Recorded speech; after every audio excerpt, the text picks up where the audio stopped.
Hi, how are you? I hope you're doing great. Well, I'm going to be reviewing Palace Confidential today and some of the stories. First, I want to start off with Mother's Day's coming up, and everybody has a mother alive, and we all have dead mothers too. Whether it's your actual mother or your grandmother, your great grandmother, it's time to look at the mothers in your family, your generational history, what they have given you, what they have um, shown you from their past. After all, their past is going to, in some way, influence your present and future. And so it's time to give thanks and appreciation for your own existence coming from the families, uh, relationships, the people they married, and the genetics that were given to you. So we're going to say Happy Mother's Day. Give a nice hug, kiss to your mother. And if you have a pet, even pets are mothers. You have a dog with female or puppies, you know, think about their mothers too, because it's Mother's Day coming up, and it's time to be grateful to all mothers. Now, um, as I mentioned, some of our mothers are deceased, and that's really sad, but such is life. And as we see all of the people in places like Gaza, Ukraine, where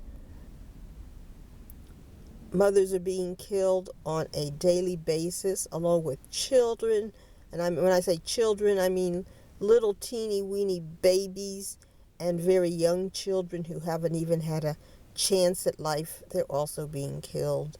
And this is also a time to think about people in other places who are struggling with motherhood, with children, and trying to have families. Some entire families have been bombed by the Israelis in Gaza. So sad. And it's even worse when you think that Trump, as President of the United States, is planning to send these people from Gaza to Indonesia. Well, Indonesia is a totally different place. They have things like pythons, man eating um, snakes, and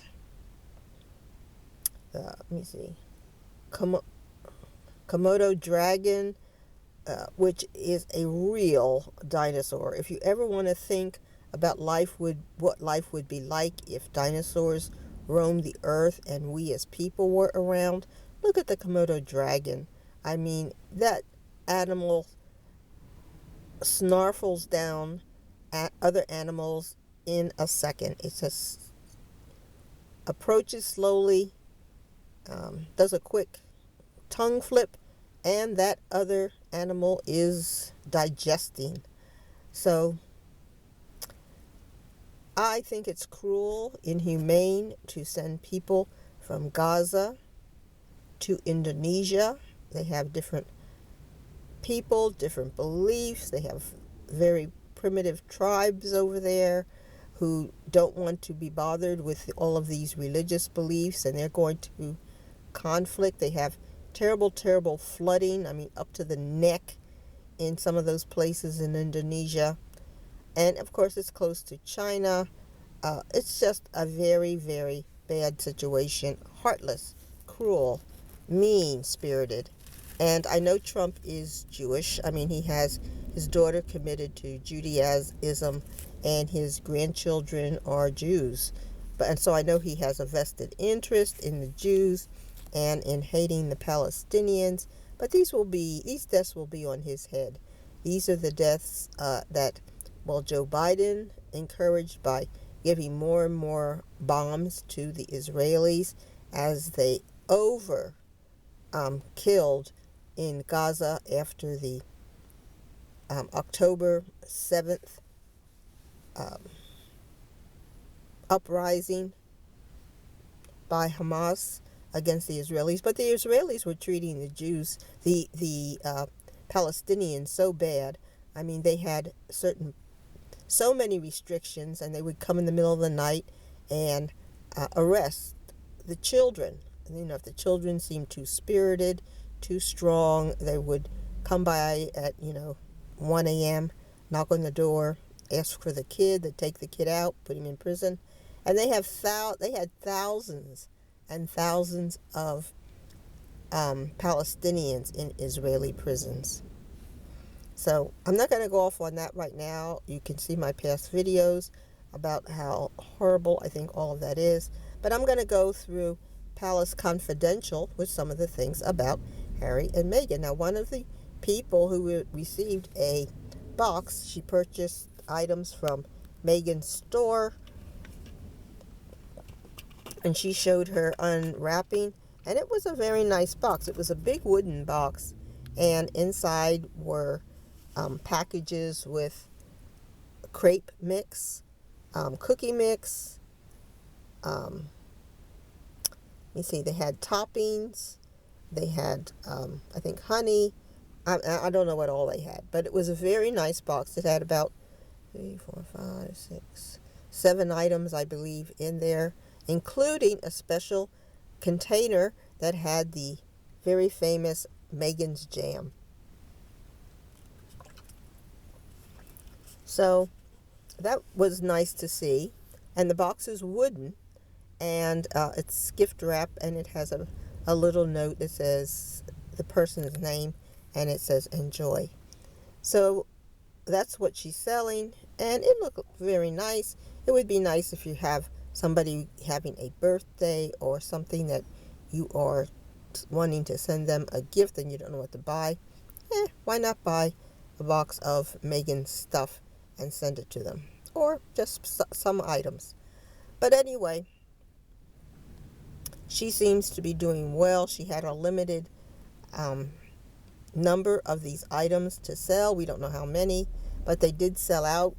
So she will probably get feedback of what people liked and didn't like, and then she will be able to adjust what she has in her packaging and so forth according to the responses from the people who bought stuff from her. So that's really good. Now, the other thing is, as we hear in Palace Confidential, they mentioned that William has engaged the attorney that was Princess Diana, his mother's divorce lawyer.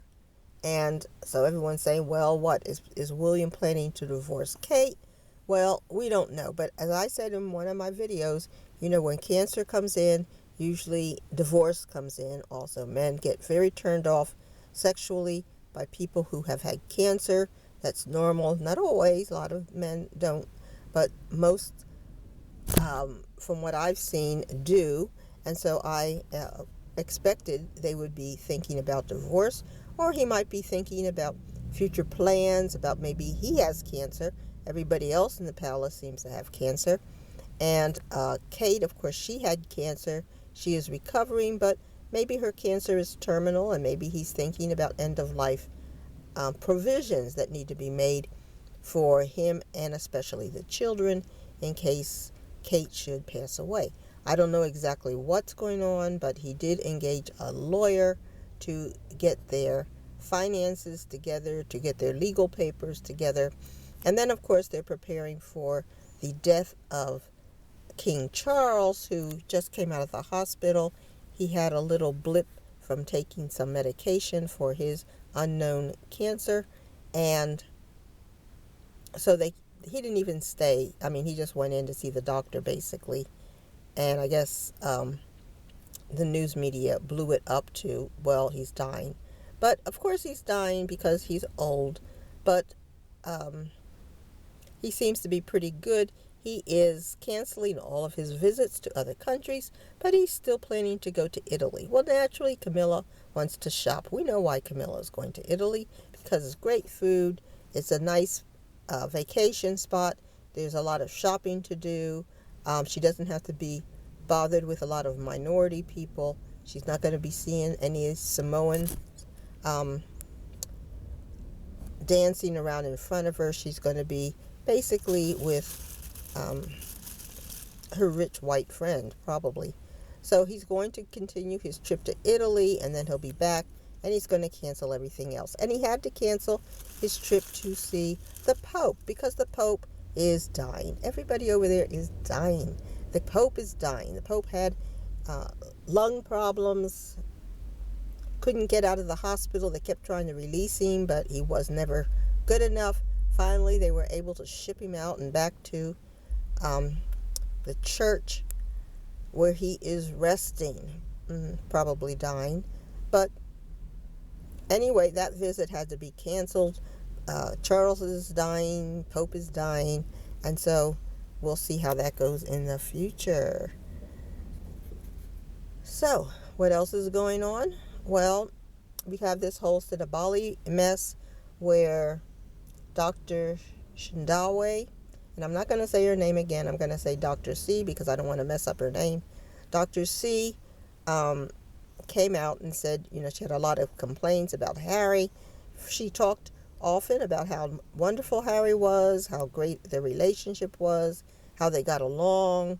But there were certain things. I mean, she was the administrator, and I think she was right. She was trying to keep the organization, which is non-profit, on the straight and narrow. Harry wanted to do certain things like combine a profit making activity with the nonprofit organization. Well, according to the laws, that's a no-no. You can be a for-profit organization and do nonprofit activities, but you can't do the reverse.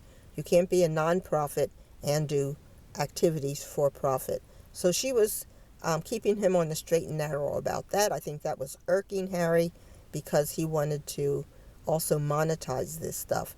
And he wanted to do polo matches. Well, if you know the people in England, of course, they love their horses, and I love the horses. But, America pretty much is not using horses anymore. In England, they still cherish the horses. They have people attend the horse racing, and they have horse days, and everybody, a lot of people who can afford it, because you have to be able to keep a horse. Everyone who can afford it is doing polo, and that's the crowd Harry hangs with. He has a lot of polo friends. So Harry wanted to do polo fundraising, use the polo game and make money. And Dr. C said, well, that's fine, but unfortunately, most of the people in Africa aren't doing polo, and so that's not a good fundraiser for us. We want to do fundraisers that are going to be better in Africa. So Harry was irked about that because he was, of course, promoting polo, and his friends are mainly connected with polo, and he doesn't get to ride the way he used to as often, and so he was irked about the organization, Sinabali, trying to drop polo. Well, as the manager, as the person in charge and the person responsible for the organization, naturally Dr. C has to keep up the fundraising. She has to present activities which the African population will support. Well, she can do that, and I don't see what was really the problem.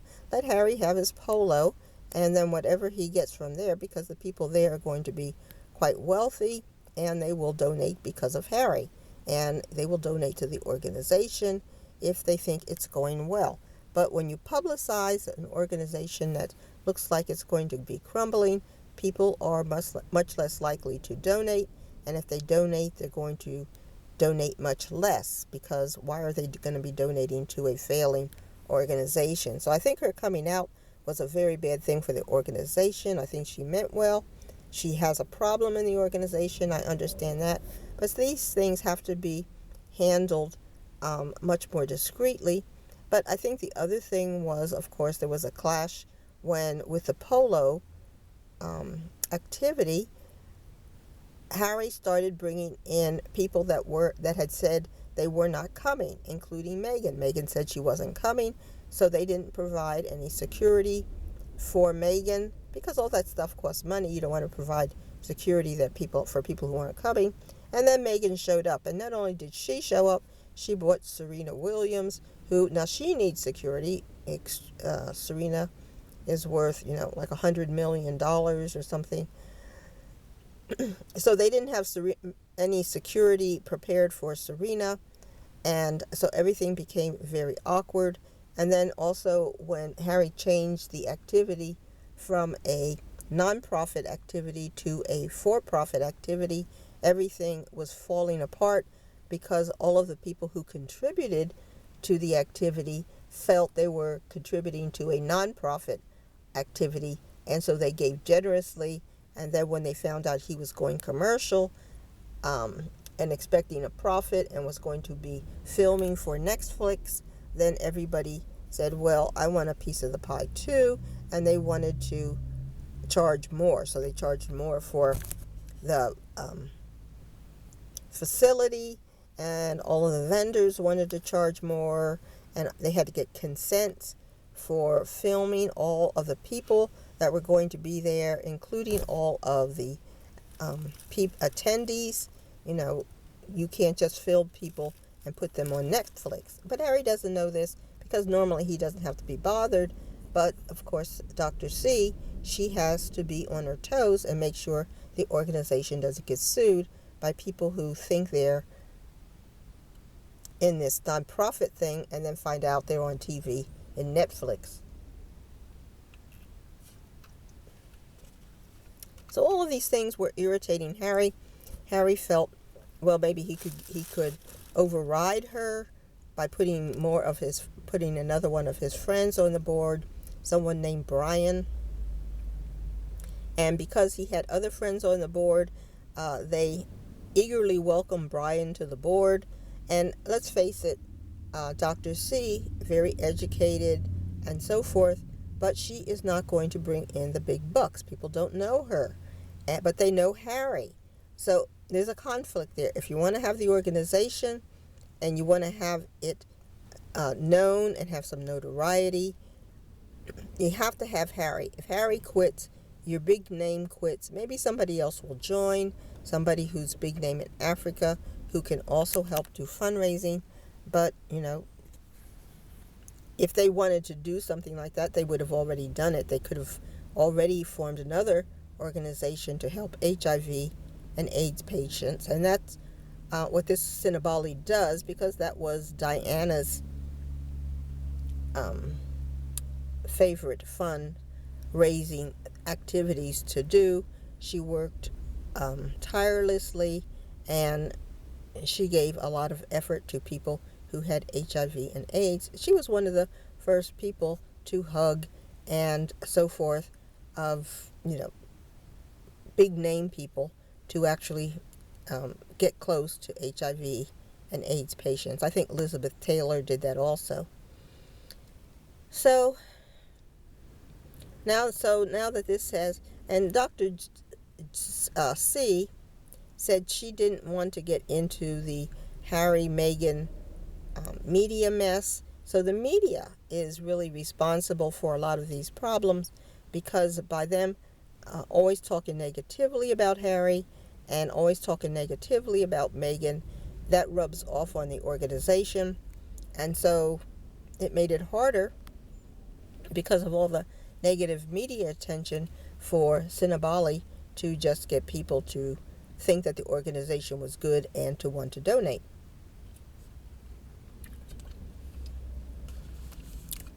So the media should be responsible.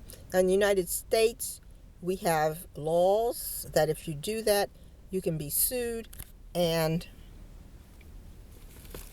they can get money. But I don't know if they have that in Africa for people who interfere with your business financial activities. So we'll have to see how that goes. But it would have been fine had this been handled more discreetly, but they were trying to fire Dr. C as, I guess her title is the chair. And that's why it got really bad, because she felt she wasn't being respected. The prior person who had her job, which 2 years ago, she felt got more respect. They listened more appropriately to his opinions about the organization, and she felt that she was being totally disrespected and disregarded in how she was handling the organization, which she thought she was doing fine. She just felt that she was combating Harry's intention to make the organization do commercial stuff instead of staying nonprofit, and also a lot of unexpected things he was doing without informing her first. So like with the polo match, if he had told her that Serena Williams was coming, big deal. And if he had told her that Meghan was coming, big deal. They could have done everything more properly without the disruption. However, I think that photo opportunity that we all saw, where Meghan was sticking to Harry like glue, and she wouldn't let Dr. C stand next to Harry, which I think she should have. I mean, she's doing all the legwork, and Harry's coming in mainly as a sponsor. I think it was said that Harry did give $1 million to the organization from the proceeds he got from Spare. And so he's really doing some good work in sponsoring it. But he probably wanted to get some of the money back through his affiliation with Netflix. And of course, that wasn't going to be possible. So it turns into a big mess. And the question is, can Harry come back to the organization? Can these two hug and make up? And can Dr. C, you can't retract your words. What you said, you said. And of course, those stains are always going to be there. That's why get a mediator. Get somebody to come in and do all of this stuff quietly, and don't go to... She was right on all of the protection she was trying to do for all of the people who were involved with the organization, but maybe have somebody come in if Harry didn't think that she was right in her restrictions. Maybe have somebody else, have a local lawyer come in and just talk to Harry and say, that you can't do this, you can't do that, and it's not Dr. C that's causing the rules to be that way. It's just the way the rules are, and if you want your organization to stay, you can't do certain things, and Dr. C does not want the responsibility of getting sued and probably jailed for abuse of charitable funds and all of that stuff. So it just becomes a big mess, and it's really sad to see. And for Meghan, I think, she needs to stay away from these organizations. She is much more commercial. That's how she was trained. She was trained to make money off of TV and the media. And that's where she always gets in trouble. She's always looking at the camera. She's always doing kind of fake things to make, that curtsy to the Queen. Well, she's an actress. Certainly she can learn to curtsy in probably about a minute, and making a big deal out of curtsying to the Queen when you're an actress. Come on, that was so stupid. And then some of the other things she does, when she was, when they were being attacked in the car in New York, and Meghan was smiling and Harry was panicking, taking pictures from inside the car of the paparazzi. It was just thing after thing. And then she always talks, instead of being the beautiful wife where you just sit there and smile like Catherine does. Meghan wants to be the leader, and we saw that when they had their first interview. It was the four of them, Harry and Meghan, William and Catherine, and they were sitting there being interviewed, and they would be asked a question, and everybody would be silent. So Meghan, who was trained not to have silence, she would pipe up and she would do the answering, yet she had only been in the family like, a couple